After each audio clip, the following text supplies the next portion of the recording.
Welcome back to my YouTube channel. ನಾನು ನಿಮ್ಮ ಚಾಂದಿನಿ ಗೌಡ. ಎಲ್ಲರೂ ಚೆನ್ನಾಗಿದ್ದೀರಾ ಅಂತ ಅಂದ್ಕೊಂಡಿದ್ದೀನಿ. ನಾನು ಅಷ್ಟೇ ಸೂಪರ್ ಆಗಿದ್ದೀನಿ.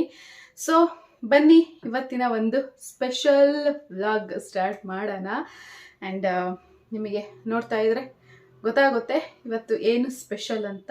ನಾನು ಮುಂಚೆನೇ ಹೇಳಿದ್ದೀನಿ ಏನು ಸ್ಪೆಷಲ್ ಅಂತ ಅಂದ್ಬಿಟ್ಟು. ಸೊ ಇವತ್ತು ನನ್ನ ಬರ್ತ್ಡೇ. ಕೆಲವರು 27 ಅಂತಾನು ಕಮೆಂಟಲ್ಲಿ ಕೇಳಿದ್ದೀರಾ. ಹೌದು, ಇವಾಗ ನನಗೆ 27 ಕಂಪ್ಲೀಟ್ ಆಯಿತು. So I am 27 years old lady ಇವಾಗ. ಸೊ ಇವತ್ತಿನ ಒಂದು ಸ್ಪೆಷಲ್ ಡೇಗೆ ಇನ್ನೂ ಒಂದು ಮೋಸ್ಟ್ ಸ್ಪೆಷಲ್ ನ್ಯೂಸ್ ನಿಮ್ಮ ಜೊತೆ ಶೇರ್ ಮಾಡ್ಕೊಳ್ಳೋಣ ಅಂತ ಇದ್ದೀನಿ. ಆ್ಯಂಡ್ ತಮ್ಲೈನ್ ನೋಡಿ ನಿಮಗೆ ಗೊತ್ತಾಗಿರುತ್ತೆ ಏನು ಅಂತ ಅಂದ್ಬಿಟ್ಟು. ಸೊ ಬನ್ನಿ ಹೇಳ್ತೀನಿ ನಾನು. ಅದಕ್ಕೂ ಮುಂಚೆ ಇನ್ನೂ ನನ್ನ ಚಾನಲ್ನ ಯಾರು ಸಬ್ಸ್ಕ್ರೈಬ್ ಮಾಡಿಲ್ಲ, ಸಬ್ಸ್ಕ್ರೈಬ್ ಮಾಡಿ, ಲೈಕ್ ಮಾಡಿ ಆ್ಯಂಡ್ ಶೇರ್ ಮಾಡಿ ಅಂತ ಹೇಳ್ತಾ ಇವತ್ತಿನ ವ್ಲಾಗ್ ಸ್ಟಾರ್ಟ್ ಮಾಡೋಣ. ಸೊ ಫ್ರೆಂಡ್ಸ್, ನಿಜ ನನಗೆ ಯಾಕಂತ ಗೊತ್ತಿಲ್ಲ, ತುಂಬ ಒಂಥರ ನಾಚಿಕೆ ಆಗ್ತಿದೆ, ಥರ ಶೈ ಫೀಲ್ ಆಗ್ತಾ ಇದೆ ಈ ವಿಚಾರನ ಹೇಳೋಕ್ಕೆ. ಸೊ ಐ ನೋ ನನಗೆ ಇವಾಗ ನೆಗೆಟಿವ್ ಪಾಸಿಟಿವ್ ಎರಡು ಕಮೆಂಟ್ಗಳು ಬರುತ್ತೆ, ಬಟ್ ಅವ್ರವ್ರ ವ್ಯಕ್ತಿತ್ವ ತೋರಿಸುತ್ತೆ ಅಷ್ಟೇ. ಅದು ಈ ಟೈಮಲ್ಲಿ ನನಗೆ ಹರ್ಟ್ ಮಾಡಿದ್ರೆ ಕರ್ಮ ರಿವರ್ಸ್ ಅಂತಾರಲ್ಲ, ಸೊ ಹಾಗೆ ಅವರೊಂದು ಕೆಟ್ಟ ಮೈಂಡ್ ಸೆಟ್ಟು ಅವ್ರದಕ್ಕೆ ಬಿಟ್ಟಿದ್ದದು, ನಾನೇನು ಹೇಳೋಕ್ಕಾಗಲ್ಲ. ಆದಷ್ಟು ನಾನು ಪಾಸಿಟಿವ್ ರೆಸ್ಪಾನ್ಸ್, ನಿಮ್ಮ ಒಂದು ಆಶೀರ್ವಾದನ ನಾನು ಎಕ್ಸ್ಪೆಕ್ಟ್ ಮಾಡ್ತೀನಿ ಅಷ್ಟೇ. ಸೊ ಎಸ್, ಫೈನಲಿ ಅಲ್ಲ ದೇವರ ಆಶೀರ್ವಾದ ಏನೋ, ಅಪ್ಪ ಅಮ್ಮ ಅತ್ತೆ ಮಾವ ಇವ್ರುಗಳೆಲ್ಲ ಬ್ಲೆಸ್ಸಿಂಗ್ಸಲ್ಲಿ ನಾನು ಇವಾಗ ಪ್ರೆಗ್ನೆಂಟ್ ಆಗಿದ್ದೀನಿ. ಇವಾಗ ಅಲ್ಲ, ಸೊ ನನಗೆ ಎಷ್ಟು ಮಂತ್ ಏನು ಅಂತ ನಿಮಗೆಲ್ಲ ಗೊತ್ತಿಲ್ಲ. ಇಷ್ಟು ದಿನ ನಾನು ಕಷ್ಟಪಟ್ಟು ಮುಚ್ಚಿಟ್ಕೊಂಡು ಬಂದೆ. ನನಗೆ ಇವಾಗ 5 months ರನ್ನಿಂಗು. 3 ಅಲ್ಲ, 4 ಅಲ್ಲ, 1 ಅಲ್ಲ, 2 ಅಲ್ಲ. ಸೊ ಇಷ್ಟು ದಿನ ಆದಮೇಲೆ ನಿಮ್ಮ ಹತ್ರ ನಾನು ಶೇರ್ ಮಾಡ್ಕೊತಾ ಇದ್ದೀನಿ. ಸೊ ಆ್ಯಕ್ಚುಲಿ 5 months ಸ್ಕ್ಯಾನಿಂಗ್ ಆದಮೇಲೆ ನಾನು ನಿಮ್ಮ ಹತ್ರ ಶೇರ್ ಮಾಡ್ಕೋಬೇಕು ಅಂತ ಇದ್ದಿದ್ದು. ಬಟ್ ಇವತ್ತಿನ ಒಂದು ಸ್ಪೆಷಲ್ ಡೇ ದಿನ, ಇವಾಗ ಏನು ಈ ಮಂತ್ ಎಂಡ್ ನನಗೆ ಸ್ಕ್ಯಾನಿಂಗ್ ಇರೋದು. ಸೊ ಅದಾದಮೇಲೆ ನನಗೆ ಬೇರೆ ಸ್ಪೆಷಲ್ ಡೇಗಿಂತ ನನ್ನ ಒಂದು ಜನ್ಮದಿನ ನನ್ನ ಒಂದು ಪುಟಾಣಿ ಬರ್ತಿರೋ ಒಂದು ವಿಚಾರನ ಹೇಳಬೇಕು ಅನ್ನೋದು ನನಗೆ ಪರ್ಸ್ನಲಿ ನನಗೆ ತುಂಬ ಇಷ್ಟ ಇತ್ತು. ಹಾಗಾಗಿ ಇಷ್ಟು ದಿನ ನಾನು ನಿಮ್ಮನ್ನೆಲ್ಲ ವೆಯ್ಟ್ ಮಾಡಿಸ್ದೆ, ಅದಕ್ಕೋಸ್ಕರ ಸಾರಿ. ಆ್ಯಂಡ್ ಇನ್ನೊಂದು ರೀಸನ್ ಇದೆ. ಸೊ ಇವಾಗ ನಾನು ತುಂಬ ಜನ ಕಮೆಂಟ್ ಮಾಡ್ತಾ ಇದ್ರಿ, ಅಕ್ಕನ ಚಾನಲಲ್ಲಿ ಇರ್ಬೋದು, ನನ್ನ ಚಾನಲಲ್ಲಿ ಇರ್ಬೋದು. ಬಟ್ ದರ್ಶನ್ ಮದುವೆ ಟೈಮಲ್ಲೆಲ್ಲ ಮಾಡಿದರೆ ಅವಾಗಿನ್ನೂ ಆಗಿರಲಿಲ್ಲ. ಸೊ ನಾನು ಕನ್ಸೀವ್ ಆಗಿದ್ದು September 2nd 3rd ನಾನು ಕನ್ಸೀವ್ ಆಗಿದ್ದು. ಸೊ ಹಾಗಾಗಿ ಅದಕ್ಕೂ ಮುಂಚೆ ಯಾರ್ಯಾರು ಹೇಳಿದ್ದಾರೆ ಅವರಿಗೆಲ್ಲ ನಾನು ಇಲ್ಲ ಅಂತಲೇ ರಿಪ್ಲೈ ಮಾಡ್ತಾ ಬಂದಿತ್ತು. ಅದಾದಮೇಲೆ ಯಾರ್ಯಾರು ಕಮೆಂಟ್ ಮಾಡ್ತಾ ಇದ್ರು ಅವ್ರು ಯಾರಿಗೂ ನಾನು ರಿಪ್ಲೈ ಮಾಡಲಿಲ್ಲ. ಬಿಕಾಸ್ ಇವಾಗ ಇಲ್ಲ ಅಂದು ಆಮೇಲೆ ಆಗಿದ್ದಾಳೆ ಸುಳ್ಳು ಅದು ಇದು ಎಲ್ಲ ಬರುತ್ತೆ ಅಂದ್ಬಿಟ್ಟು ನಾನು ರಿಪ್ಲೈನೇ ಮಾಡ್ತಿರ್ಲಿಲ್ಲ. ಎಷ್ಟೊಂದು ಕಮೆಂಟ್ಗಳು ಡಿಲೀಟ್ ಮಾಡಿದ್ದೆ. ಸೊ ರೀಸನ್ ಒಂದೇ, ನನಗೆ ಯಾವುದೇ ಒಂದು ಸಿಂಪತಿ ತಗೊಂಡು ಅದ್ರದ್ದು ವಿಚಾರ ಹೇಳ್ಕೊಂಡು ವಿಡಿಯೋ ಮಾಡ್ಕೋಬೇಕು ಅದು ಯಾವ ಇಂಟೆನ್ಷನ್ ಇಲ್ಲ. ಹಂಗಿದ್ದಿದ್ರೆ ನಾನು ನೆಕ್ಸ್ಟ್ ಯಾವಾಗ ಕನ್ಸೀವ್ ಆದೆ ಅದ್ರ ನೆಕ್ಸ್ಟ್ ಮಂತಿಂದಲೇ ನಾನು ವಿಡಿಯೋಗಳನ್ನ ಮಾಡಿಕೊಂಡು ವ್ಲಾಗ್ಸ್ಗಳನ್ನ ಹಾಕ್ಕೊಂಡು ನಾನು ಪಬ್ಲಿಸಿಟಿ ಇವೆಲ್ಲ ತಗೋಬೋದಾಗಿತ್ತು. ಬಟ್ ನನಗೆ ನನ್ನ ಬೇಬಿ ಹೆಲ್ತ್ ಮುಖ್ಯ, ನನ್ನ ಹೆಲ್ತ್ ಮುಖ್ಯ ಆಗಿತ್ತು. ಸೊ ಹಾಗಾಗಿ ಇಷ್ಟು ದಿನ ನಾನು ಮುಚ್ಚಿಟ್ಟೆ. ಸೊ ಮೇನ್ ರೀಸನ್ನು ನಿಮಗೆ ಗೊತ್ತು, ಯಾರು 3 monthsವರೆಗೂ ಯಾರು ಎಲ್ಲೂ ಪಬ್ಲಿಕ್ ಮಾಡಲ್ಲ ಈ ಥರ ಒಂದು ಸೆನ್ಸಿಟಿವ್ ಮ್ಯಾಟರ್ಗಳನ್ನ. ಬಿಕಾಸ್ ಏನಂದರೆ ನಮಗೆ ಗ್ಯಾರಂಟಿ ಇರಲ್ಲ, ಅದೆಲ್ಲ ಡಾಕ್ಟರ್ಸ್ಗೂ ಗ್ಯಾರಂಟಿ ಇರಲ್ಲ, ನಮಗೆ ಗ್ಯಾರಂಟಿ ಇರಲ್ಲ. ಏನು ಬೇಕಾದರೂ ಆಗ್ಬೋದು 3 monthsಲ್ಲಿ. ನಿಮಗೆ ಯಾರು ಅಕ್ಕ ತಂಗಿ ಈ ಥರ ಕಸಿನ್ಸು ಫ್ರೆಂಡ್ಸ್ ಈ ಥರ ಇದ್ದರೆ ನೀವೇ ಥಿಂಕ್ ಮಾಡಿ, ನನ್ನನ್ನು ನಿಮ್ಮ ಕಸಿನ್ಸು ಇಲ್ಲ ನಿಮ್ಮ ಮನೆ ಮಗಳು ಥರನೇ ಟ್ರೀಟ್ ಮಾಡಿ. ನಿಮ್ಮ ಮನೇಲಿ ಯಾರು ಈ ಥರ ಆಗಿದ್ರೆ ನೀವು ಅಷ್ಟು ಬೇಗ ಹೇಳ್ಕೊತಿದ್ರ? ಇಲ್ಲ ಅಲ್ವಾ? ಹಾಗೆ ಅದೊಂದೇ ರೀಸನಿಗೂ ನಾನು ಮುಚ್ಚಿಟ್ಟಿದ್ದಷ್ಟೇ. ಬಿಕಾಸ್ ಯಾವಾಗ ಏನು ಬೇಕಾದರೂ ಆಗ್ಬೋದು. ಸೊ ಒಂದು ಕ್ಲಾರಿಟಿ ಒಂದು ಇರೋ ತನಕ ಸ್ವಲ್ಪ ಹೇಳೋದು ಬೇಡ ಅನ್ನೋದೊಂದಿತ್ತು. ಆ್ಯಕ್ಚುಲಿ ನಾನು ಅದೇ ಹೇಳ್ದಂಗೆ 5 months ಸ್ಕ್ಯಾನಿಂಗ್ ಆದಮೇಲೆ ಎಲ್ಲ ಹೇಳೋಣ ಅಂತ ಅಂದ್ಕೊಂಡೆ. ಬಟ್ ಯಾಕೋ ಇದು ಕರೆಕ್ಟ್ ಟೈಮ್ ಅಂತ ಅನ್ನಿಸ್ತು ನನಗೆ. ಹಾಗಾಗಿ ನನ್ನ ಬರ್ತಡೇ ದಿನನೇ ನಾನು ಅನೌನ್ಸ್ ಮಾಡ್ತಾ ಇದ್ದೀನಿ. ಸೊ ಇವಾಗೆಲ್ಲ ನನಗೆ ಹೇಗೆ ಸಪೋರ್ಟ್ ಮಾಡ್ತಿದ್ದೀರಾ ನಿಮಗೆ ಗೊತ್ತು. ನಾನು ಪ್ರೀವಿಯಸ್ ವ್ಲಾಗಲ್ಲಿ ಹೇಳ್ದಂಗೆ ನಾನು ಕಾಲೇಜಿಂದ ನನ್ನನ್ನು ನೋಡ್ಕೊಂಡು ಬರ್ತಾ ಇದ್ದೀರಾ. ಹೀಗಿರೋ ಚಾಂದಿನಿನ ಇಲ್ಲಿ ತನಕನೂ ಮಾಡಿದ್ದೀರಾ, ಒಂದು ಐಡೆಂಟಿಟಿ ಕೊಟ್ಟಿದ್ದೀರಾ. ಆ್ಯಂಡ್ ನಾನು ಏನೋ ಒಂದು ಟೈಮ್ ಪಾಸ್ ಏನಕ್ಕೋ ಅಂತ ಯೂಟ್ಯೂಬ್ ಸ್ಟಾರ್ಟ್ ಮಾಡಿದೆ. ಸೊ ಇವಾಗ ಅದು ನನ್ನ ಒಂದು ಲೈಫ್ ಜರ್ನಿ ವ್ಲಾಗ್ ಆಗಿಬಿಟ್ಟಿದೆ. ಪ್ರತಿಯೊಂದು ನಾನು ಅಪ್ಡೇಟ್ ಮಾಡ್ತೀನಿ, ಎಲ್ಲ ನಿಮ್ಮ ಹತ್ರ ಹೇಳ್ಕೊಳ್ತೀನಿ. ಆ್ಯಂಡ್ ನಾನು ಅಂದರೆ ಈಗ ಫ್ಯಾಮಿಲಿಯಲ್ಲಿ ಫ್ರೆಂಡ್ಸ್ ಕಸಿನ್ಸ್ ಏನು ಒಂದು 500 ಮ್ಯಾಕ್ಸಿಮಮ್ ಜನ ನನಗೆ ವಿಶ್ ಮಾಡ್ಬೋದಾ, ಬಟ್ ಈ ಯೂಟ್ಯೂಬಿಂದ ನನಗೆ ಸಾವಿರಾರು ಜನ ಒಂಥರ ನಿಮ್ಮ ಒಂದು ಪ್ರೀತಿ ಸಿಕ್ಕಿದೆ, ಕೇರ್ ಸಿಕ್ಕಿದೆ. ಸೊ ನಿಮ್ಮ ಹಾರೈಕೆ, ನಿಮ್ಮ ಆಶೀರ್ವಾದ ನಿಜ ನನಗೆ ಬೇಕು. ಸೊ ಇವಾಗ ಇಲ್ಲಿವರೆಗೂ ನನ್ನನ್ನು ಹೇಗೆ ನೀವು ಬೆಳೆಸಿದ್ದೀರಾ, ಸಪೋರ್ಟ್ ಮಾಡ್ತಿದ್ದೀರಾ, ಕೇರ್ ಮಾಡ್ತೀರಾ, ಇನ್ಮುಂದೆ ಇನ್ನೂ ಜಾಸ್ತಿ ಮಾಡ್ತೀರಾ ಅಂತ ಅಂದ್ಕೊಂಡಿದ್ದೀನಿ. ಆ್ಯಂಡ್ ನನ್ನ ಮುಂದಿನ ಒಂದು ಪುಟಾಣಿಗೂ ನೀವೆಲ್ಲ ಬ್ಲೆಸ್ ಮಾಡ್ತೀರಾ ಅಂತ ಅಂದ್ಕೊಂಡಿದ್ದೀನಿ. ಆ್ಯಂಡ್ ಯೂಶ್ವಲಿ ಎಲ್ಲ ವ್ಲಾಗಲ್ಲೂ ನಾನು ಇಷ್ಟಿಷ್ಟೇ, ಅಂದರೆ ನಾನು ಫುಲ್ ಫ್ರೇಮು ಹಿಂಗೆ ಬರ್ತಿರ್ಲಿಲ್ಲ. ಹಂಗೆ ಬರೋದಿದ್ರು ನಾನು ಯೂಶ್ವಲಿ ಎಲ್ಲ ಫುಲ್, ಇವಾಗಲೂ ಅಷ್ಟೇ ನಾನು ಲೂಸ್ ಕ್ಲಾತ್, ಲೂಸ್ ಫಿಟ್ಟೇ ಹಾಕ್ಕೊಂಡಿದ್ದೀನಿ ಡ್ರೆಸ್ಗಳು. ನಾನು 2-3 ಮಂತ್ಸಿಂದಲೂ ಅಷ್ಟೇ ನಾನು ಜೀನ್ಸ್ ಎಲ್ಲ ವೇರ್ ಮಾಡೋದು ಬಿಟ್ಟೆ, ಟೈಟ್ ಡ್ರೆಸ್ಗಳೆಲ್ಲ ವೇರ್ ಮಾಡೋದು ಬಿಟ್ಟೆ. ಈ ಥರ ಒಂದು ಫ್ರಾಕ್ಗಳು ಹಾಕ್ಕೊತೀನಿ, ಅವ್ರು ಹೀಗೆ ಕುರ್ತಾ ಏನಾದ್ರು ಈ ಥರ ಚೂಡಿಗಳು ಹಾಕ್ಕೊಂಡೇ ಇದ್ದೀನಿ. ಹಾಗಾಗಿ ಸ್ವಲ್ಪ ಜನಕ್ಕೆ ಹೊಟ್ಟೆ ಕಾಣಿಸಿಲ್ಲ. ಬಟ್ ಕಿತಕ್ಕ ಮನೆಗೆ ಹೋದಾಗೆಲ್ಲ ಸ್ವಲ್ಪ ಕಾಣಿಸಿತ್ತು. ಬಟ್ ಅವಾಗಲೂ ಅಷ್ಟೇ ಎಲ್ಲ ಲೂಸ್ ಟಾಪ್ಸ್ಗಳೇ ಹಾಕೊಳ್ತಾ ಇದ್ದೆ. ಬಟ್ ಅಂದರೆ ಅದೇ ನನ್ನ ಇಂಟೆನ್ಷನ್ನು. ಸೊ ಒಂದು 5 ಮಂತ್ಸ್ ಆಗಲಿ, ಅವರು ನನ್ನ ಬರ್ತಡೇಗೆ ಹೇಳ್ಕೊಳ್ಳೋಣ ಅನ್ನೋ ಥರ ಇದ್ದಿದ್ದು. ಹಾಗಾಗಿ ನಾನು ಎಲ್ಲೂ ರಿವೀಲ್ ಮಾಡಿಲ್ಲ. ಆ್ಯಂಡ್ ನನ್ನ ಫ್ಯಾಮಿಲಿನೂ ಅಷ್ಟೇ, ಯಾರೂ ಎಲ್ಲೂ ಅದನ್ನು ಹೇಳಿಲ್ಲ. ಅಕ್ಕನೂ ಅಷ್ಟೇ ಅದನ್ನೇ ಮೇಂಟೈನ್ ಮಾಡ್ಕೊಂಡು ಬಂದರು. ಸೊ ಈಗ ಇಲ್ಲಿಗೆ ಬಂದು ನಾನೇ ರಿವೀಲ್ ಮಾಡ್ತಾ ಇದ್ದೀನಿ. ಸೊ ನಿಮಗೆಲ್ಲ ಇವಾಗ ನಾನು ಹೇಗಾಗಿರ್ಬೋದು, ಎಷ್ಟು ಹೊಟ್ಟೆ ಬಂದಿದೆ ಅಂತೆಲ್ಲ ಇರುತ್ತೆ. ಸೊ ನಂಗೆ ಗೊತ್ತಿಲ್ಲ, ಮೇ ಬಿ ಈಗ 5th-6th ಮಂತ್ ಆದಮೇಲೆ ಬೇಬಿ ಗ್ರೋತ್ ಆದಂಗೆ ನಮಗೆ ಇನ್ನು 3 ಮಂತ್ಸಲ್ಲಿ ನಮಗೆ ಹೊಟ್ಟೆ ಬರೋದು ಅಂತ ಅಂತಾರೆ. ಸೊ ಸದ್ಯಕ್ಕೆ ಇಷ್ಟು ಬಂದಿದೆ. ವಿಡಿಯೋದಲ್ಲಿ ಅದು ಕಾಣಿಸಲ್ಲ, ನಾನು ಸೆಲ್ಫ್ ವಿಡಿಯೋ ಮಾಡ್ತಿರೋದ್ರಿಂದ ಅಷ್ಟು ಗೊತ್ತಾಗ್ತಾ ಇಲ್ಲ. ಆ್ಯಂಡ್ ಲೂಸ್ ಫಿಟ್ ಹಾಕಿದ್ದೀರಲ್ಲ, ಸೊ ಇಷ್ಟು ಸದ್ಯಕ್ಕೆ ಹೊಟ್ಟೆ ಇದೆ. ಆ್ಯಂಡ್ ನನಗೆ ಒಂದು ಎಲ್ಲರೂ ಸ್ವಲ್ಪ ಕುತ್ತಾಗ ಎತ್ತಾಗ ಸ್ವಲ್ಪ ಏನೋ ಅಲ್ಲೇನೋ ಇದೆ ಅನ್ನೋ ಥರ ಫೀಲ್ ಆಗುತ್ತೆ ಅಷ್ಟೇ. ಅದು ಬಿಟ್ಟರೆ ನನಗೆ ಅಷ್ಟೊಂದು ನಾನೇನೋ ತುಂಬ ಕಾನ್ಷಿಯಸ್ ಆಗಿ ಇದಾಗಲ್ಲ. ಬಟ್ ಏನೋ ಒಂದು ಯಾವಾಗ ನಾನು ಫಸ್ಟು ಗೊತ್ತಾಯಿತು ನಾನು ಪ್ರೆಗ್ನೆಂಟ್ ಆಗಿದ್ದೀನಿ ಅಂತ, ಅಲ್ಲಿಂದ ಆ ಒಂದು ಮದರ್ ಫೀಲ್ ಸ್ಟಾರ್ಟ್ ಆಗಿದ್ದು. ಸೊ ಒಂಥರ ನೈಟೆಲ್ಲ ನಾನು ಸಾಂಗ್ ಹಾಕೊಂಡು ಅಳೋದು, ಒಂಥರ ಫೀಲ್ ಮಾಡೋದು ಮಗುನ, ಈ ಥರ ಎಲ್ಲ ಆಯಿತು. ಆ್ಯಂಡ್ ಹೇಗೆ ಟೆಸ್ಟ್ ಮಾಡಿದ್ದು ಏನು ಅಂತ ಅಂದ್ಬಿಟ್ಟು ಅದ್ರದ್ದೊಂದು ನಿಮಗೆ ಸ್ಟೋರಿ ಹೇಳಬೇಕು. ಆ್ಯಕ್ಚುಲಿ ನಾನು ನನ್ನ ಫ್ರೆಂಡ್ ಜೊತೆ ಮಾತಾಡ್ತಾ ಇದ್ದೆ. ಆವಾಗ ಅವಳು ಹಿಂಗೆ ಟೆಸ್ಟ್ ಮಾಡಿಕೊಂಡೆ, ಪೀರಿಯಡ್ ಮಿಸ್ ಆಗಿದ್ದು ನೆಕ್ಸ್ಟ್ ಡೇನೇ ನಾನು ಚೆಕ್ ಮಾಡಿಕೊಂಡೆ. ಆವಾಗ ನನಗೆ ಲೈಟಾಗಿ ಲೈನ್ ಬಂತು, ಪಾಸಿಟಿವ್ ಇತ್ತು ಅಂತ ಅಂದರು. ನಾನು ಅದಕ್ಕೆ ನಮ್ಮ ಮನೇಲಿ ಒಂದು ಕಿಟ್ ಇತ್ತು, ಆಫ್ಟರ್ ಮ್ಯಾರೇಜ್ ಆಬ್ವಿಯಸ್ಲಿ ಎಲ್ಲರ ಮನೇಲೂ ಇರುತ್ತೆ ಅಲ್ವಾ. ಸೊ ಒಂದು ಕಿಟ್ ಇತ್ತು. ಹಾಗಾಗಿ ನೋಡೋಣ ಹಂಗಾರೆ, ಹೌದಾ ನಂದು ಪೀರಿಯಡ್ ಮಿಸ್ ಆಗಿ 1 ಡೇ ಆಗಿದೆ, ನೆನ್ನೆ ಆಗಬೇಕಿತ್ತು, ಇವತ್ತು ಆಗಿಲ್ಲ, ಸುಮ್ಮನೆ ಕ್ಯೂರಿಯಾಸಿಟಿಗೆ ಚೆಕ್ ಮಾಡೋಣ ಅಂತ ಮಾಡಿದೆ.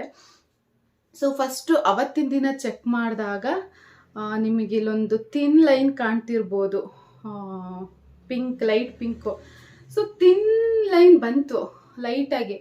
ನಾನು ಒಂಥರ ಶಾಕ್, 50-50 ಏನಿದು ಹಿಂಗೆ ಬಂತು, ಮೇ ಬಿ ನೆಗೆಟಿವ್ ಇದ್ದರೆ ಹೀಗೆ ಬರೋದು ಅಂದ್ಕೊಂಡು ಸುಮ್ಮನಾದೆ. ಆ್ಯಂಡ್ ನನ್ನ ಫ್ರೆಂಡ್ಸ್ ಇದ್ದರು, ರಶ್ಮಿ, ದಿವ್ಯಾ ಅಂತ. ಅಂದರೆ ನಾನು ಕೇಳಿದ್ದು ಪ್ರೀತಿ ಅಂತ ಇದ್ಲು, ಅವಳಿಗೆ ಕೇಳಿದೆ ಫಸ್ಟು. ಅವಳು ನೋಡೋಣ ಇನ್ನು 2 ವೀಕ್ಸ್ ಬಿಟ್ಕೊಂಡು ಚೆಕ್ ಮಾಡು, ಆಮೇಲೆ ನೋಡು ಅಂತ ಅವಳಂದ್ಲು. ಆಮೇಲೆ ನೆಕ್ಸ್ಟು ದಿವ್ಯಾ ಮತ್ತು ರಶ್ಮಿ ಅಂತ ಇದ್ದಾರೆ. ಅವ್ರಿಗೆ ಕಳಿಸಿದಾಗ ಕಂಗ್ರ್ಯಾಚುಲೇಷನ್, ನೀನು ಪ್ರೆಗ್ನೆಂಟ್ ಆಗಿದೆಯಾ ಅಂತೂ ನನಗೆ ಖುಷಿ ಪಡ್ಲೋ ಇಲ್ಲ ಏನು, ನಾನು ಫುಲ್ ಶಾಕ್. ಬಿಕಾಸ್ ನಾವೇನು ಹಂಗೆ ಮಾಡ್ಕೊಳ್ಳೇಬೇಕು ಅನ್ನೋ ಥರ ಇಲ್ಲ. 1 ಇಯರ್ ನಾವು ಬೇಡ 1 ಇಯರ್ ಆದಮೇಲೆ ಮಾಡ್ಕೊಳ್ಳೋಣ ಅಂತ ನಾನು ನೀವು ಇದ್ದಿದ್ದು. ಅದೇನೋ ಒಂಥರಲ್ಲ ಗಾಡ್ ಗ್ರೇಸ್ ಥರ ಹಾಗೆ ಆಗಿದ್ದು. ಸೊ ನನಗೆ ನಂಬಲೋ ಬೇಡವೋ ಅನ್ನೋ ಥರ ಇತ್ತು ಫೀಲು. ಆದರೂ ನಾನು ನಂಬಕ್ಕೆ ಹೋಗಲಿಲ್ಲ, ಸುಮ್ಮನಾದೆ. ನೋಡೋಣ 2 ವೀಕ್ಸ್ ಬಿಟ್ಕೊಂಡಿಲ್ಲ, ಊರಿಗೆ ಹೋದಾಗ ಅತ್ತೆ ಹತ್ರ ಶೇರ್ ಮಾಡ್ಕೊಳ್ಳೋಣ ಅಂತ ಎಲ್ಲ. ಸೊ ಆಮೇಲೆ ಸುಮ್ಮನಾದೆ. ಆಮೇಲೆ ಇನ್ನೊಂದೇನು ಬಂತಂದರೆ ಕಿಟ್ ಹಳೇದಾಗಿತ್ತು. ಸೊ ನೋಡೋಣ ಹಳೇದಿದೆಯಲ್ಲ ಅಂತ ಮತ್ತೆ ನಾನು ನೆಕ್ಸ್ಟ್ ಡೇಗೆ ಮತ್ತೆ ಆ ನೆಕ್ಸ್ಟ್ ಡೇಲೆ 2 ಸರಿ ಒಟ್ಟು 3 ಕಿಟ್ಟಲ್ಲಿ ನಾನು ಟೆಸ್ಟ್ ಮಾಡ್ಕೊಂಡಿದ್ದು. ಸೊ 3 ಕಿಟ್ಟಲ್ಲೂ ಲೈಟಾಗೆ ಲೈನ್ ಬಂತು. ಆಮೇಲೆ ಒಂಥರ ನೀವಿ ಬಂದ. ಸೊ ನೀವಿ ಬಂದರು, ಅವರಿಗೆ ಹಿಂಗೆ ಅಂತ ಅಂದರು. ಅವರು ಎಲ್ಲ ಕೆಲವೊಂದು ವಿಡಿಯೋಗಳಲ್ಲಿ ನಾವು ನೋಡಿರ್ತೀವಲ್ಲ. ಸೊ ಹಸ್ಬೆಂಡಿಗೆ ತೋರಿಸಿದ ತಕ್ಷಣ ಅವ್ರು ಫುಲ್ಲು ಅಳೋದು, ಖುಷಿ ಆಗೋದು, ಹಗ್ ಮಾಡೋದು ಇವೆಲ್ಲ. ಸೊ ರಿಯಾಲಿಟಿಲಿ ಹಾಗಾಗಲ್ಲ ಅಂತ ನಾನು ಅನ್ಕೊತೀನಿ. ಎಲ್ಲೋ 100ಗೆ ಒಂದು 10% ಹಂಗೆ ಆಗ್ಬೋದು. ಯಾಕಂದರೆ ನಮಗೆ ಕನ್ಫ್ಯೂಷನ್ಸ್ ಇರುತ್ತೆ, ಇಲ್ಲ ಕೆಲವರು ಪ್ಲ್ಯಾನಿಂಗ್ ಮಾಡ್ಕೊಂಡಿರೋರು ಇಬ್ಬರು ಕಮ್ಯುನಿಕೇಟ್ ಮಾಡಿಕೊಂಡು ಹಿಂಗೆ ಮಾಡ್ತಿರ್ತಾರೆ. ಸೊ ಆ ಮೂಮೆಂಟಲ್ಲಿ ಅದು ನೆಗೆಟಿವ್ ಬರುತ್ತೋ ಪಾಸಿಟಿವ್ ಬರುತ್ತೋ ಅನ್ನೋದೇ ಗೊತ್ತಿರಲ್ವಲ್ಲ. ನಾವು ಹೇಗೆ ಕ್ಯಾಮ್ರಾ ಇಟ್ಬಿಟ್ಟು ಅದನ್ನು ರೆಕಾರ್ಡ್ ಮಾಡೋಕ್ಕಾಗುತ್ತೆ. ಸೊ ನನಗೆ ಅದೆಲ್ಲ ಒಂಥರ ಸ್ಕ್ರಿಪ್ಟೆಡ್ ಅನ್ನೋ ಥರ ಅನಿಸ್ತು. ಹಾಗೆಲ್ಲ ರಿಯಾಕ್ಟ್ ಮಾಡೋಕ್ಕಾಗಲ್ಲ ನಮಗೇನು ರಿಸಲ್ಟ್ ಫಸ್ಟ್ ಗೊತ್ತಿಲ್ದಲೆ. ಸೊ ಹಾಗಾಗಿ ನೀವೇನು ಕನ್ಫ್ಯೂಷನ್. ಅವಾಗ ಏನು ಮಾಡೋಣ, ನನಗೀಗ ಸೆಲೆಬ್ರೇಟ್ ಮಾಡಲೋ ಇಲ್ಲ ಏನು ಮಾಡಲೋ ಗೊತ್ತಾಗ್ತಾ ಇಲ್ಲ, ಪ್ಲೀಸ್ ಕ್ಲಾರಿಟಿ ತಗೋ ಅಂತೆಲ್ಲ ನೀವೇ ಸ್ವಲ್ಪ ಎಮೋಷ್ನಲ್ ಆದರು. ಬಟ್ ಅವರಿಗೆ ನನಗೆ ಕ್ಲಾರಿಟಿ ಇಲ್ಲ. ಹಾಗಾಗಿ ನಾನು ಏನಂತ ಹೇಳೋಕ್ಕಾಗುತ್ತೆ. ಮನೇಲಿ ಹೇಳೋಣ ಅಂತ ಅಂದರೆ ಒಂದು ಸರ್ಪ್ರೈಸ್ ಕೊಡೋಣ ಅವ್ರಿಗೆ ಅನ್ನೋದಿತ್ತು, ಅಕಸ್ಮಾತ್ ಏನಾದರೂ ಆಗಿದ್ರೆ ಅಂತ. ಬಟ್ ಹಂಗೂ ಇಲ್ಲ. ನಾನು ಟ್ರಾವೆಲ್ ಮಾಡಬೇಕಂದ್ರೆ ಅತ್ತೆನೆಲ್ಲ ಕೇಳಲೇಬೇಕು. ಸೊ ಒಂದು ಸಖತ್ತು ಕನ್ಫ್ಯೂಷನಲ್ಲಿದ್ದೆ ನಾನು. ಆಮೇಲೆ ನೆಕ್ಸ್ಟು ಊರಿಗೆ ಹೋದೆ, ಮೂಡಿಗೆರೆಗೆ ಹೋದೆ. ಆಮೇಲೆ ಅತ್ತೆ ಹತ್ರ ಎಲ್ಲ ಡಿಸ್ಕಷನ್ ಮಾಡಿದೆ. ಅತ್ತೆ ಹೌದು, ಅವರು ಯಾಕಂದರೆ ಅವರು ನರ್ಸ್ ಆಗಿದ್ದು 6 ಇಯರ್ಸ್ ಏನೋ ಅವ್ರಿಗೆ ಎಕ್ಸ್ಪೀರಿಯನ್ಸ್ ಇದೆ, ಅವ್ರು ಈ ಥರದೆಲ್ಲ ಹ್ಯಾಂಡಲ್ ಮಾಡಿರ್ತಾರಲ್ಲ. ಸೊ ಅವರು ನೋಡಿದ ತಕ್ಷಣ ಅವರು ನೀನು ಆಗಿದ್ದೀಯಾ, ಬಟ್ ಅರ್ಲಿ ಪ್ರೆಗ್ನೆನ್ಸಿ ಟೆಸ್ಟ್ ಮಾಡ್ಕೊಂಡಿರೋದ್ರಿಂದ ಇದು ಲೈಟಾಗಿ ಬಂದಿದೆ, ಸೊ ವೆಯ್ಟ್ ಮಾಡೋಣ 2 ವೀಕ್ಸ್ ಅಂತ ಹೇಳಿದ್ರು. ಅದಾದಮೇಲೆ ಬಿಡಲಿಲ್ಲ. ಒಂದು ಡಾಕ್ಟರ್ಸ್ ಹತ್ರ ಒಂದು ಕ್ಲಿನಿಕ್ಕಿಗೆ ಹೋದ್ವಿ. ಹೋದ್ಮೇಲೆ ಅವರು ಸೇಮ್ ಆಗಿದ್ದೀರಾ ಅಂದ್ಬಿಟ್ಟು ಫೋಲಿಕ್ ಟ್ಯಾಬ್ಲೆಟ್ಸ್ ಎಲ್ಲ ಕೊಟ್ಟು ಆಮೇಲೆ 2 ವೀಕ್ಸ್ ಬಿಟ್ಟು ಮತ್ತೆ ಚೆಕ್ ಮಾಡಿ ಅಂತ ಹೇಳಿದ್ರು. 2 ವೀಕ್ಸ್ ಅಲ್ಲ 1 ವೀಕ್ ಬಿಟ್ಟು ಚೆಕ್ ಮಾಡಿ ಅಂತ ಹೇಳಿದ್ರು. ಯಾಕಂದರೆ ನಾನು ಯೂಶ್ವಲಿ ಎಲ್ಲರೂ ಪೀರಿಯಡ್ ಮಿಸ್ ಆಗಿ 2 ವೀಕ್ಸಿಗೆ ಚೆಕ್ ಮಾಡ್ತಾರೆ. ಬಟ್ ನಾನು 1 ಡೇಗೆ ಚೆಕ್ ಮಾಡಿರೋದ್ರಿಂದ ಹಾಗೆ ಬಂದಿದೆ. ಹಾಗಾಗಿ 1 ವೀಕ್ ಬಿಟ್ಟು ಚೆಕ್ ಮಾಡೋಣ ಅಂತ ಬಂದೆ. ಆಮೇಲೆ ನೀವಿಗೆಲ್ಲ ಹೇಳಿದೆ. ಸೊ ಫುಲ್ಲು ಖುಷಿ ಖುಷಿ ಆದರು, ಮನೆಯವರೆಲ್ಲ ಖುಷಿ ಆದರು. ಆ್ಯಂಡ್ ಆವತ್ತಿನ ದಿನವೇ ಅಪ್ಪಗೆ ಅಮ್ಮಗೆಲ್ಲ ವೀಡಿಯೋ ಕಾಲ್ ಮಾಡಿ ಹೇಳಿದೆ. ಪ್ರತಿಯೊಬ್ಬರು ಖುಷಿ ಆದರು. ಸೊ ಆಮೇಲೆ ಇನ್ನೇನು ಜರ್ನಿ ಮಾಡೋದು ಬೇಡ, ಇಲ್ಲೇ ಇರು ಅಂತಂದರು. ಸೊ ಆ ಟೈಮಲ್ಲೇ ನಾನು 1 ಮಂತ್ ಮೂಡಿಗೆರೆಯಲ್ಲಿ ಇದ್ನಲ್ಲ, ಮಹಾಲಯ ಅದೆಲ್ಲ ಹೋಗ್ತಿತ್ತಲ್ಲ. ಸೊ ಅವಾಗ ರೆಸ್ಟ್ ಟೈಮು ನನಗೆ. ಸೊ ಮೂಡಿಗೆರೆಯಲ್ಲೇ ನಾನು ಉಳ್ಕೊಂಡೆ. ಆ್ಯಂಡ್ ಅಗೈನ್ 1 ವೀಕ್ ಬಿಟ್ಟು ಟೆಸ್ಟ್ ಮಾಡಿಸಿದಾಗ ಸೊ ಡಬಲ್ ಮಾರ್ಕ್ ಬಂತು. ಆ್ಯಕ್ಚುಲಿ ಇದು ಮಾಡಿದಾಗ ಬರೋ ಖುಷಿಗಿಂತ ಈ ಡಬಲ್ ಮಾರ್ಕ್ ಬಂದಾಗ, ಪಾಸಿಟಿವ್ ಬಂದಾಗ ಲಿಟ್ರಲಿ ನಾನು ಹತ್ತಿದ್ದೀನಿ ಏನೋ ಒಂಥರ ಖುಷಿಯಾಗಿ. ಸೊ ಆಮೇಲೆ ಮತ್ತೆಲ್ಲ ಅತ್ತೆಗೆ ಮತ್ತೆಲ್ಲರಿಗೂ ನೀವೀಗೆಲ್ಲ ತೋರಿಸ್ದೆ, ಎಲ್ಲರೂ ಖುಷಿಪಟ್ಟರು. ಆಮೇಲೆ ಜರ್ನಿ ಮಾಡೋದು ಬೇಡ, ಅಕಸ್ಮಾತ್ ಇವಾಗ ಗಿಮಿಟ್ಟು ಸುಸ್ತಾಗೋದಾದರೆ ನಿನಗೆ ಸ್ವಲ್ಪ ಪ್ರಾಬ್ಲಮ್ ಆಗುತ್ತೆ. ಆ್ಯಂಡ್ ಡಾಕ್ಟರು ಜರ್ನಿ ಮಾಡಬೇಡಿ, 3 ಮಂತ್ಸ್ವರೆಗೂ ಜರ್ನಿ ಮಾಡಬೇಡಿ ಅಂತ ಹೇಳಿದರು. ಅದಕ್ಕೋಸ್ಕರ 1 ಮಂತ್ ನಾನು ಮೂಡಿಗೆರೆಯಲ್ಲೇ ಇದ್ದೆ.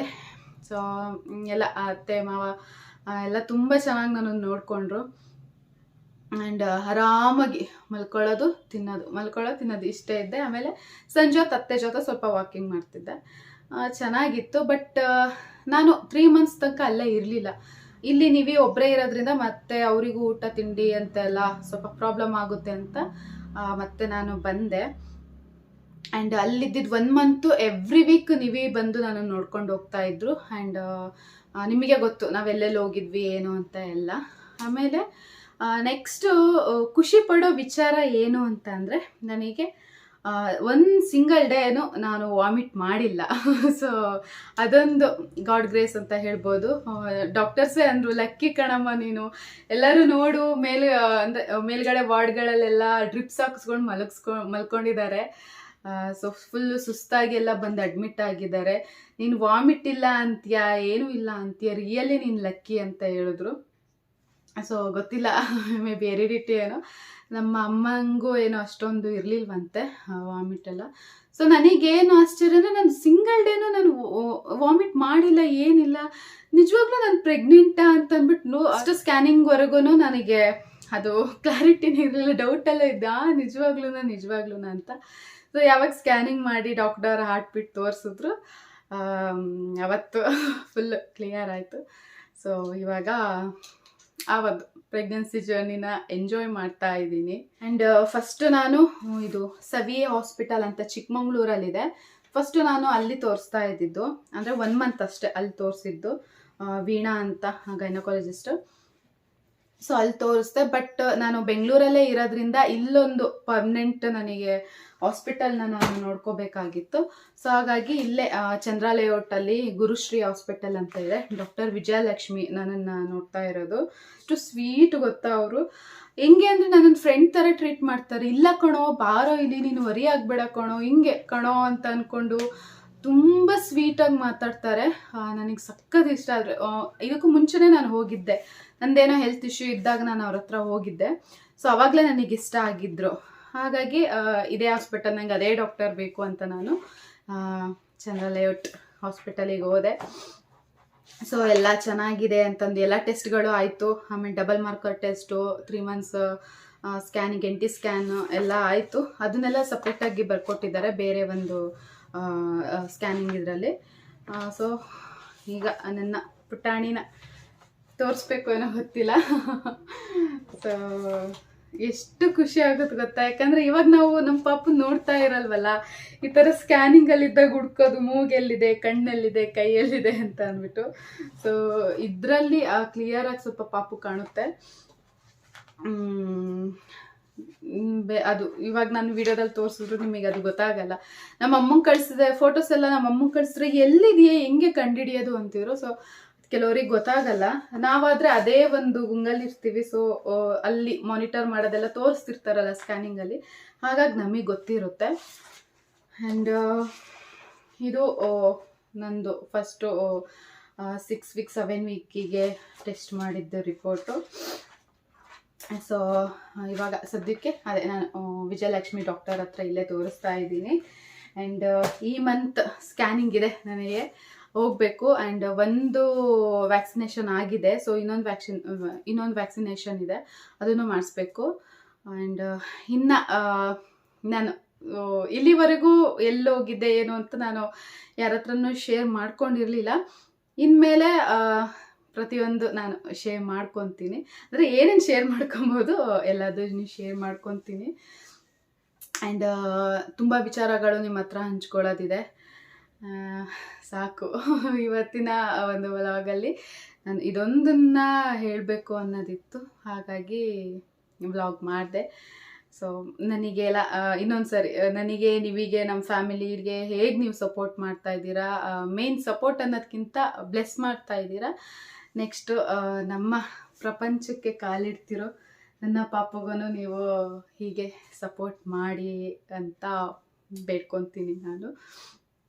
ಸೊ ಇಷ್ಟೇ, ಇವತ್ತು ನನ್ನ ಬರ್ತಡೇ ದಿನ ಇದೊಂದು ಹೇಳಬೇಕು ಅನ್ನೋದಿತ್ತು. ಇಷ್ಟು ದಿನದ ಅದಕ್ಕೋಸ್ಕರನೇ ನಾನು ವೆಯ್ಟ್ ಮಾಡ್ತಾ ಇದ್ದೆ. ಇವತ್ತು ಹೇಳಿದ್ದೀನಿ. ಸೊ ಎಲ್ಲ ನನಗೆ ಬ್ಲೆಸ್ ಮಾಡಿ. ಇನ್ನೊಮ್ಮೆ ನಾನು ತುಂಬ ಸಲ ಹೇಳ್ತಿದ್ದೀನಿ ಬ್ಲೆಸ್ ಮಾಡಿ ಅಂತ. ಯಾಕಂದರೆ ನಾನು ಹೇಳ್ದಂಗೆ ಸಾವಿರಾರು ಜನ ನೋಡ್ತೀರಾ, ನಿಮ್ಮ ಬ್ಲೆಸ್ಸಿಂಗ್ಸ್ ನನಗೆ ತುಂಬ ಮುಖ್ಯ. ಆ್ಯಂಡ್ ಇನ್ನು ಎಲ್ಲ ಅಪ್ಡೇಟ್ಗಳು ನಾನು ನನ್ನ ವ್ಲಾಗಲ್ಲಿ ನೋಡ್ತೀರಾ. ಇಷ್ಟು ಹೇಳ್ತಾ ಇವತ್ತಿನ ಒಂದು ವ್ಲಾಗ್ ನಾನು ಎಂಡ್ ಮಾಡ್ತೀನಿ. ಆ್ಯಂಡ್ ಬರ್ತಡೇ ವ್ಲಾಗ್ ಕಂಟಿನ್ಯೂ ಆಗುತ್ತೆ. ಗೊತ್ತಿಲ್ಲ ಎಲ್ಲಿಗೆ ಹೋಗೋದು ಏನು ಅಂತ ಅಂದ್ಬಿಟ್ಟು ನಾನು ಗಿಫ್ಟ್ಸ್ಗಳಂತೂ ಏನೂ ಬೇಡ ಅಂದಿದ್ದೀನಿ. ಬಿಕಾಸ್ ಇವಾಗ ಏನಿದ್ರು ಎಲ್ಲ ಫೋಕಸ್ಸು ಇವಾಗ ಬೇಬಿಗೆ ಅಷ್ಟೇ. ಹಾಗಾಗಿ ನಾವುಗಳು ಅದು ಇದು ಅಂತ ಗಿಫ್ಟ್ ಎಲ್ಲ ತೊಗೊಂಡು ಸುಮ್ಮನೆ ವೇಸ್ಟ್ ಮಾಡೋದು ಬೇಡ ಅಂತ ಅಂದ್ಕೊಂಡು ಈ ಸರಿ ಡಿಸೈಡ್ ಆಗಿದ್ದೀನಿ, ಸೆಲೆಬ್ರೇಷನ್ನೇ ಬೇಡ ಅಂತ ಅಂದ್ಕೊಂಡು. ನೋಡೋಣ, ದೇವಸ್ಥಾನಕ್ಕೆಲ್ಲ ಹೋಗಬೇಕು ಅಂತ ಅಂದ್ಕೊಂಡಿದ್ದೀನಿ. ಸೊ ಅದು ನಾನು ನೆಕ್ಸ್ಟ್ ವ್ಲಾಗ್ಗಳಲ್ಲಿ ಶೇರ್ ಮಾಡ್ಕೊತೀನಿ, ಎಲ್ಲಿಗೆ ಹೋಗಿದ್ವಿ ಏನು ಅಂತ ಎಲ್ಲ. ಸೊ ಈ ವ್ಲಾಗ್ ಇಲ್ಲಿಗೆ ಎಂಡ್ ಮಾಡ್ತಾ ಇದ್ದೀನಿ. ಆ್ಯಂಡ್ ಇವಾಗ ಹೇಗೆ ಸಪೋರ್ಟ್ ಮಾಡ್ತಾ ಇದ್ದೀರಾ ಹಾಗೆ ಸಪೋರ್ಟ್ ಮಾಡಿ. ಆ್ಯಂಡ್ ಇನ್ನೂ ನನ್ನ ಚಾನಲ್ನ ಯಾರೂ ಸಬ್ಸ್ಕ್ರೈಬ್ ಮಾಡಿಲ್ಲ, ಬೇಗ ಹೋಗಿ ಸಬ್ಸ್ಕ್ರೈಬ್ ಮಾಡ್ಕೊಳ್ಳಿ ಅಂತ ಹೇಳ್ತಾ ಇವತ್ತಿನ ವ್ಲಾಗ್ ಇಲ್ಲಿಗೆ ಎಂಡ್ ಮಾಡ್ತಾ ಇದ್ದೀನಿ. Thank you for watching and love you all.